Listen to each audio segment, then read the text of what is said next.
Hello, hello. We have Maddy and Felicia on today, and I'm so excited. Welcome to the podcast, you guys. Thank Hello. you. Do you want to introduce yourselves for those who don't know you yet? This is Maddy. This is Felicia. We're best Cute. friends and partners. Yeah. I love the introducing each other. That's like the best thing ever. Yeah, I've been thinking about it for a while and I'm like, why don't we just introduce each other? It's so much better. Yeah, it feels very you guys, honestly, for that to be the way that you introduce your business. Yeah. Tell us a little bit about iHeart. So we were a photo company turned a video company. Now we do both, but primarily video for weddings. We started about 13 years ago, and our very first wedding, Felicia turned to video, so she can lie all she wants and say that we started with photo, but we started with photo and video. And there's that raw emotion that comes from the words that are spoken during toasts versus the photo that lives on a hard drive that you're never going to look at. It's much better to hear your dad's voice than to see his face. Yeah, once we understood the importance of how amazing audio can be for a wedding, like we made that switch real quick. That makes sense. I always wish I knew anything about video because there'll just be moments in my life too where I'm just like, wow, if I was a videographer, I could memorialize this a lot better than I am right now with my camera. So do you hear my Alexa talking to us just randomly? Yeah. I do hear the Alexa. Yeah. Mm-hmm. Big technology cursed.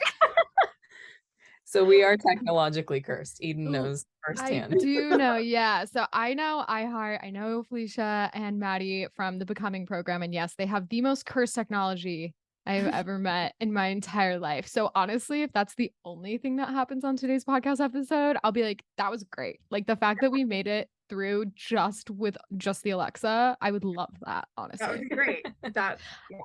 Okay, so tell us a little bit about where you guys are based out of. And also I would love to hear about 13 years is a lot of years. I have been in the wedding industry since 2015, officially. And I feel like I've seen it change so much and just the interfaces that we're on change so much. So I would love to hear one, where you guys are based out of, but two, what has the landscape been like over the last 13 years? Because so much has changed in our worlds in general and also the wedding world. Yeah. So we're based out of Santa Barbara, but we do travel often, all over a lot. But Santa Barbara is our home and we love coming back to it. I think the industry has definitely shifted more towards video. As soon as we started in the industry, it was I don't know, a couple years in, it was okay, there's video now. This is a thing. It was much less accessible when we started. A lot of our clients didn't have it. We were just photography, and we would show up, and we weren't paid as much back then, so we were in the lower bracket and people wouldn't have it. And that's kind of how we started. Felicia would just switch to video, and our clients that year would get surprise video coverage as well as a full photography collection, and they wouldn't know on the wedding day. We would still work back and forth. Granted, we didn't know anything about video. Felicia was truly just flying by the seat of her pants and trying things out, and we weren't using the rules and all the things that we know now. But that was our good introduction into video, is just kind of giving it away as freebies and slowly adding more and more audio. Yeah, it was testing the waters. How does this work? Is this fun? Do we like it? And then when we would hand it over to our clients, they would have no idea. And I think that was why we did it, because they were like, wow, this is so cool. I had no idea you guys were doing this. Yeah, we love the released pressure of it not being something they paid for, and you guys just get to play around with it and deliver it to them. Yeah, there is a difference when you do just get to kind of play and do whatever you want, because there is zero expectation. And I do think a lot of the way our videos are now was born from that, because Felicia would leave in the stupidest moments that most people wouldn't, that truly make a wedding day unique and special and one of a kind. We see there's so many weddings, and they're getting ready, first look, ceremony, family photos, they all have the same template, but they're all so uniquely individual to the couple. And we take time to really focus on the people and to hear the stories within the stories on the wedding day, or grandma comes up and tells you something, you have to pay attention to every word to find the story that lays within the wedding day.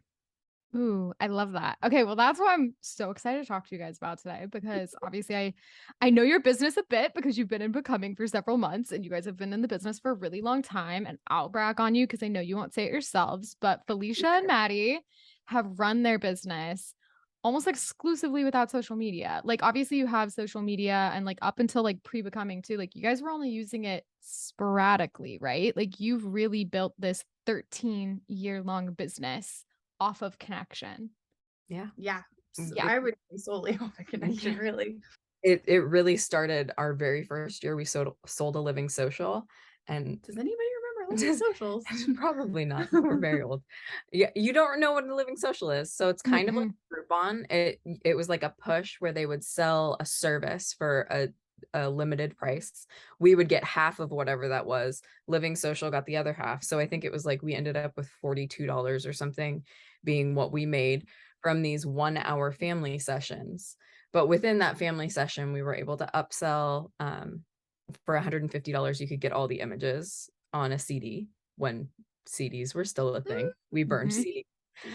Excuse me, DVD.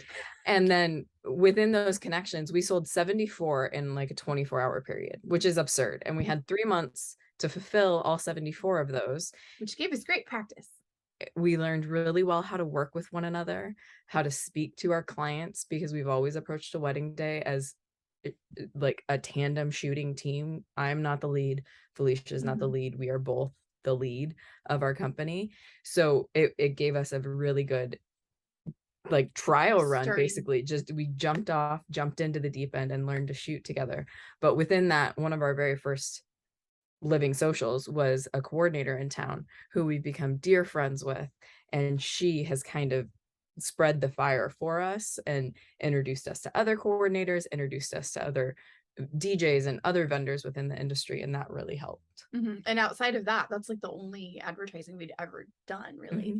Outside of that, just like talking to people and making sure that we connect with people and become their friends and spend time with them outside of a wedding day. Yeah.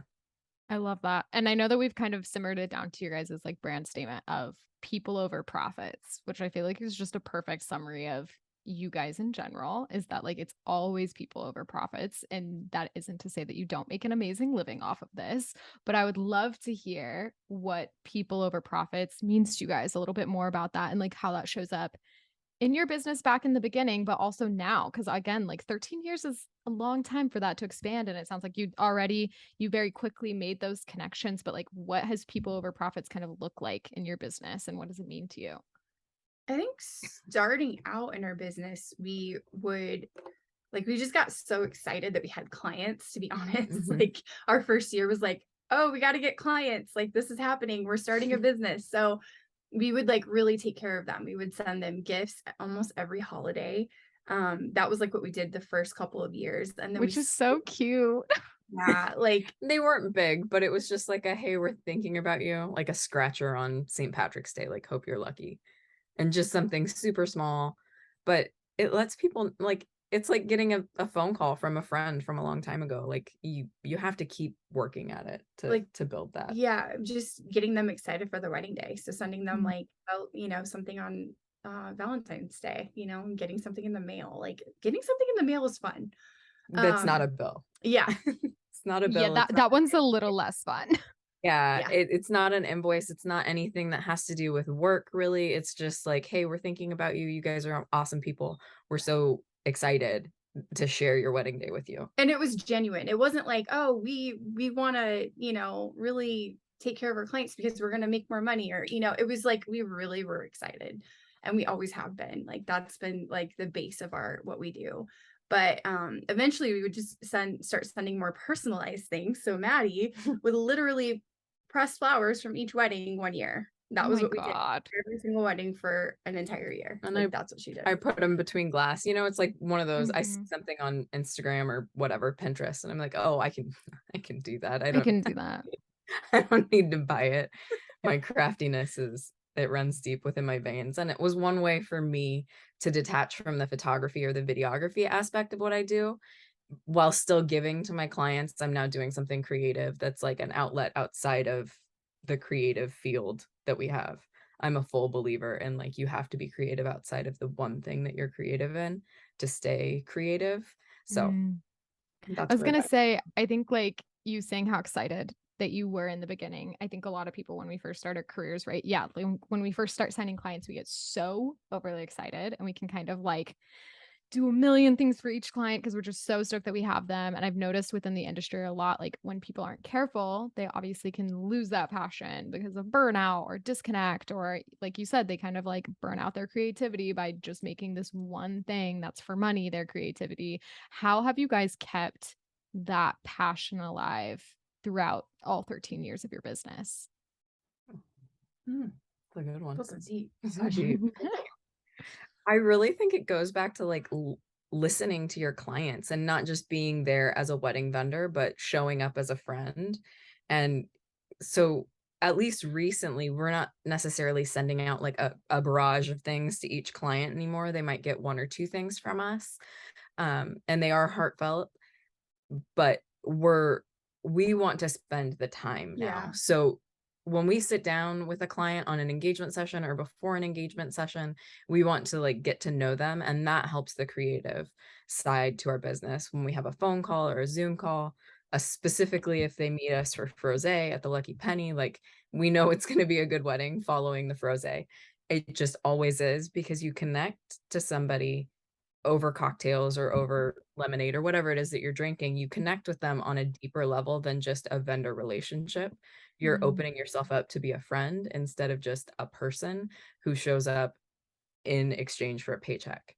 Mm. Was that ever like nerve-wracking for you guys, or are you just like naturally really extroverted? We're very Mm, introverted, yeah, we are.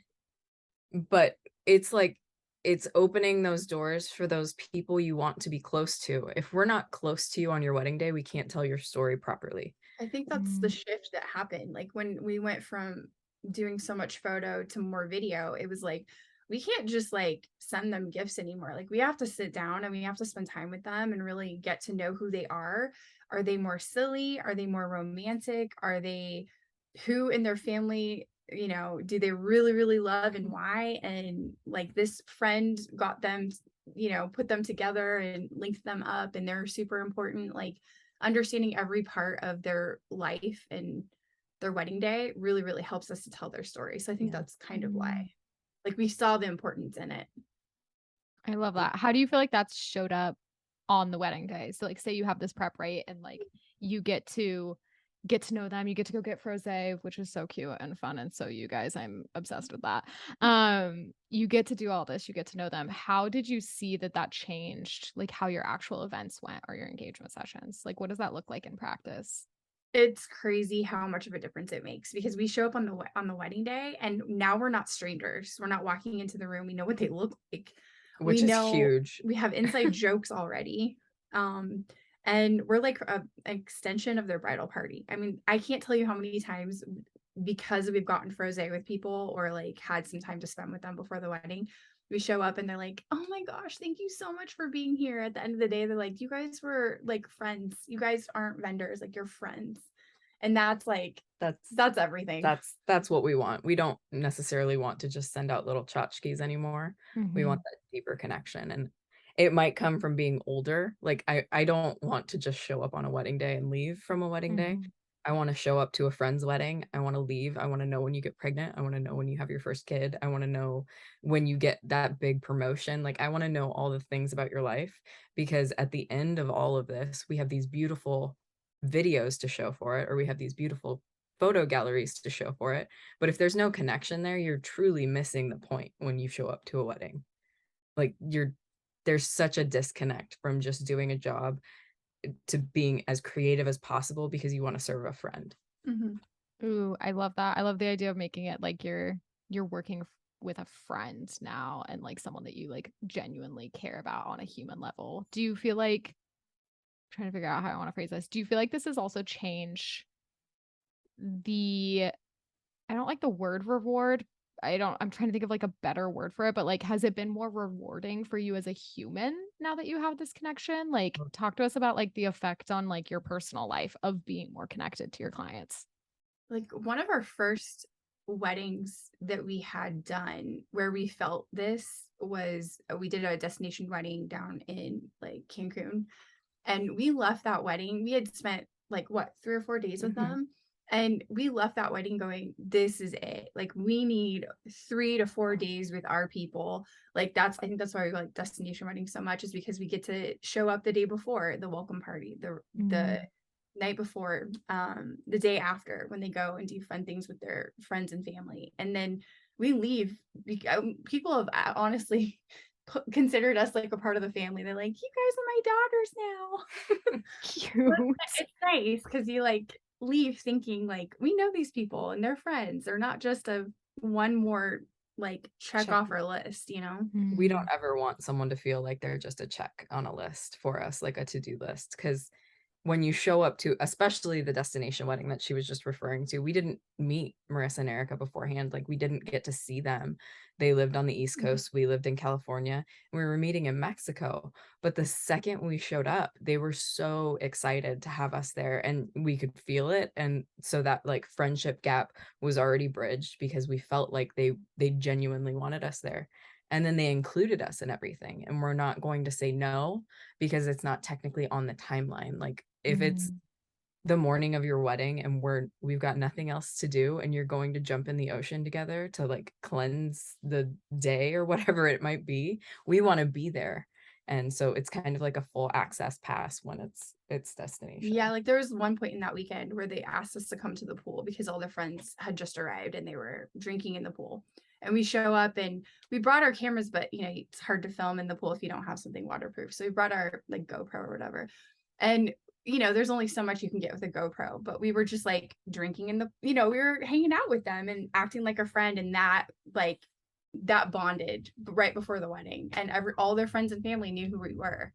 So when they came up to us at the wedding, they weren't afraid. They knew who we were. They weren't afraid to be themselves. So we got really great footage. Your guard gets dropped as a Yeah. guest. People over and over and over again. We're like, well, they're right there, so just act natural. Yeah, no, I think that's like a great point to make, is that I think a lot of people get hung up on like, how do I get my clients comfortable? Like, and it's like, well, are you making an effort to get to know them as a human being who then can connect with you and trust you enough to be themselves around you without, there's something very daunting about having multiple cameras in your face, which I feel like everyone learns as soon as they get their photo taken. Like, even as someone that does weddings, when I get my photos taken, I'm like, oh wow, this like really is kind of terrifying to like have a camera in my face, and like I can only show up as myself if I feel really comfortable with the person. So I think that's like an amazing perspective of like, yeah, go to the events with your clients, even if you do or don't bring your camera, but like the ones that they invite you to, like get to know them, have this relationship with them. Do you feel like you guys have kept relationships with a lot of your clients over the years? Yeah. Yeah. Like I actually texted Erica the other day because she did a race, and like I had just done a race. So yeah, we keep in contact with them. The It's social fun. media aspect of it totally helps. A bunch of our clients from last year just had babies. Like it was the baby boom. Everybody had babies. But getting to see those things, and a lot of them don't live in California. So it is a means of connection, is just social media, but knowing how they're doing after the fact and feeling that connection. It's like I don't want to say trauma bonding, because it's not a trauma that we're going through, but it's kind of like you're going through this massive event and they're allowing you into their family and their home essentially, and you become a part of that if you allow yourself If you do it the the right way. space to be present and not just be getting social media content or like disconnect from certain things. How do you guys feel like you recenter or like reground around this concept of people over profits? Like, have there been times where like you show up and you're tired and exhausted and you're like, geez, let's just like get this done, like let's get this job taken care of, like, or maybe it's not when you're showing up on a job, but just a week where you're like really tired? Like, how do you recenter and reground 13 years and hundreds and hundreds and hundreds of weddings into your careers? Like, how do you reground around this principle so that you make sure that you give it to all of your clients? I don't even think we need to really recenter. I think in the beginning, we didn't brands at all until like a couple of years ago. Legit, like we were doing it all on our own, building our website, all of our marketing things. I built all the logos and Yeah. then rebuilt all the logos, and but going through that branding process and having somebody sit down and be like, what is this? Who's your client? Why are we doing this? Why do you want your website to be pink? Are you sure you want your website to be pink? So it's like going through these things, but our website is not like any other videographer's website. You don't go to somebody's website like this and think, oh, I think they'll probably be boring. Like you go to our website and you're like, oh, okay. That's a lot. And if you can't handle that, then you're not our client. And since we rebranded, and that's what we found, we get like all of these amazing clients now, and we don't have to like, show up thinking like, oh, this is going to be boring, or we're not going to connect with them. Like in the last 2 years, every single wedding that we've had has been amazing, honestly, because of that. Yeah. You see a little bit more of who we are now, just going to our website, and that has changed. It's a turn on or turn off the moment you hit that landing page, and then you have to get through a few pages before you can contact us. And once you submitted the contact form, there's confetti. It's like we are a vibe, and I love that about us. So it like really takes it down. If you can't handle the confetti, you're probably not the client. At some point you're gonna get confetti, so just like be prepared. Yeah, if you like can't handle it on your screen, you're not gonna like it when you like physically receive it. It's like a unicorn just sneezed all over you. It's honestly great. That's the perfect description of you guys, is like a unicorn sneezed all over everything. Okay, so this is like, I love this idea of people over profits, like with your clients. How do you feel like that's shown up for you in the industry in general, like with fellow vendors and connecting with them? And like, I think a lot of people don't realize how much of a family, obviously destination work is different because you're working with different vendors every time. But like when you do work locally in some capacity, which I know you guys do work in Santa Barbara, there's kind of like a family almost that ends up kind of forming of vendors that you're really comfy with. And I'd love to know like how this principle has kind of bled into your vendor relations as well. It feels like when we show up at a wedding now that it's like a family reunion. Like our last wedding we had, it was like, okay, DJ, you're amazing. We love you. Like, let's go hug it out before we like, as soon as we show up to the venue, we're putting our stuff down to hug somebody, not like to get to work, eventually we'll get to work. We got to make that, we got to make the eye contact. You got to make, we got to do the high five. We got to hug. Yeah. And there's like, it was DJ, catering, coordination this last wedding. So it was like we had to hit and hair and makeup. It was like, and there, we don't kind of get excited when we see our people, like we all have inside jokes, and we want you to feel like, especially with hair and makeup and us, we want you to feel like you're a part of the camaraderie. So the bride might be getting her hair and makeup done, but we're like shooting the shit together and asking about family members, and then the bride gets in on the conversation. So it's just like this massive unity situation that's happening every wedding. It just makes the day so much better when you have that, when you're not showing up and you don't make these like if you're shooting locally in a city and you don't have these connections, like you're really missing out. Like it's so important for the day to go smoothly. There's been so many times where we've shown up to a wedding and like the coordinator needed help with something, and they're really good friends, and everyone just kind of pitched in to help on something that needed to happen in the moment that was like an accident. I think that's also hugely important, is knowing what you're there to do, but also being flexible enough to help. You're all on the same team: photo, video, coordination, catering, whatever is happening, we're all there for the couple. So we need to do whatever we can so the couple is insulated from whatever is happening. If it starts raining and we have to move reception inside, you put your camera down. Guests aren't happy right now anyway, so what are you even filming or taking photos of? People are wet and angry. So like pitch in, put your stuff down, toweling off the plates. Yeah, towel dry the plates. And then it's a story for the couple, like, hey, after when it started raining, we were drying all your plates and we helped move reception in there. Oh my gosh, I can't believe you guys did that. You didn't have to. So it's being a person first. Yeah, you're not a wedding vendor, you're a human being, and having those human connections makes this job so much better. Because otherwise you sit in your house by yourself in the quiet, or listening to a podcast, or, you're just by yourself in the editing cave. And then you get out and you see someone who you might know, and then you go back, like, make a connection so you can have coffee on Thursday. I love that. And I just love, the idea of bringing the human back into it, because I think sometimes we can get really hung up on the job side of things. And like, it really is such, I always tell people, like, not in the wedding industry, I'm like, it's crazy that you're like kind of a stranger, almost like you said, where you're getting let into people's homes and like the most intimate part of their day. Like you're with one of the like members of the couple, like you're with the couple more than they're almost with each other sometimes. Like it is crazy how intimate of a setting we are in as people that have, if anything, only known them for less than a year. Like that's best case scenario. Even if you are getting to know them really well, haven't known them that long. And I think that can get lost on us sometimes with how crazy the wedding industry gets. Yeah, that's true. It just bridge that gap. You have to bridge the people gap. You really do. Mm-hmm. Do you guys have tips for that as introverts? Like, how have you walked this line of not getting burnt out and having time to like recharge personally? Like, if you recharge alone, because I think that's a lot of people's hesitation with getting really personal with their clients is they're like, I'm shy or I'm introverted, and like that stresses me out. I mean, but at the You end can of the do it in day, your own way, I yeah, think. at the end of the day, what's better or worse? Like pushing yourself a little bit, knowing that you have your camera in front of you to protect you, because truly that is my protection. It's like your Clark Kent versus Superman kind of a situation. You put your camera down, I'm a totally different person.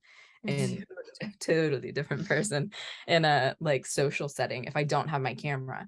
But you give someone in this industry a camera, and suddenly you can act like a buffoon and nobody's going to say anything because you've got your camera. So bridging that portion. Yeah. For me, it's nice to just like go back to the editing cave. I mean, that is the nice part of this. That's my recharging station for sure. Yeah. I get that. I love that. What has been like, do you guys have tips or tricks for also like creating a good community with your vendors? Because I think like I said, there are times where you know your people really well and you create this family, but what about on jobs like destination work or jobs where you're just meeting a vendor for the first time, specifically photographers? Because obviously photographers and videographers work hip and hip on the wedding day, for better or for worse. Do you have recommendations on how to create like a little mini family for the day when you might not even really know each other as vendors going into a job? I mean, we try to like introduce ourselves and like, spend some time with them before we start the day and like kind of get to know who they are as a person. If we can, we try to email. It doesn't always happen, but for sure on the wedding day, I think that definitely helps. It's so hard because when you're traveling, there is that gap of like, we come from Santa Barbara is a unique community in and of itself. And I know you've shot here a few times, Edie. Mhm. We have amazing Incredible people. vendors. Yeah. Our vendor community is unlike anything else, and we all take care of one another. So when we do go out, we see that it's not necessarily the same everywhere. So looking at somebody's work beforehand, whether it's the coordinator, hair and makeup, or the photographer, seeing how they kind of work or what they Their style present is, yeah. on social media is also huge. Like, do they share their family? Can you walk up to the coordinator and be like, oh my gosh, I saw that it was your son's first day of school. Like, how'd that go? And bridging that human gap. Like, again, you just have to take the work out of it and make a human connection. Because at the end of the day, that's all we have is that human connection moving forward. And if you start off on the right foot, and you've asked the coordinator a random question about their life, and they can think back to when it's now vendor meal time, and you walk up like a human and you say, where's vendor meals? But you were super kind and you were super genuine. They're more willing to help you than if you weren't. So just figuring out those little holes that you can kind of seed. Emailing, I'm super excited to work with you, and kind of letting it just naturally happen, but being genuine about your communication. And helping on the wedding day too. Like if they need help with something, like there's been so many times where we've helped the photographer like wrangle family members for family photos. It's not in our job, but But we know we how know how to do it. stressful Yeah. family photos are. Yeah. You know, move a chair. It's not going to kill you as a videographer to move a chair or to help the photographer, because you need just as much content as they do. Family photos are super stressful for photographers. Help them out. And then during portrait time, they'll be like, oh, they didn't have to do that, but they did anyway. And then you end up with more time. You know, it's a give and take. It's like any relationship. Yeah, I love approaching it as a relationship, because it is with everyone there. It's not just like a bunch of solo people. It's everyone working together for the couple, which I think is like the best thing to keep in mind overall, which is crazy that that gets lost on us, but it does. It's easy to definitely fall into your groove and be like, I'm here for one reason and one reason only, and I have to get what I need. And if somebody gets in my way, I'm gonna say something. But that's not how you approach a relationship, like a cohesive, like everybody's happy surrounding these two people. We're all there for two people who are very much in love, hopefully. And so hopefully, you know, there's like It happens. 99% of the time, 99% of the time they are in love.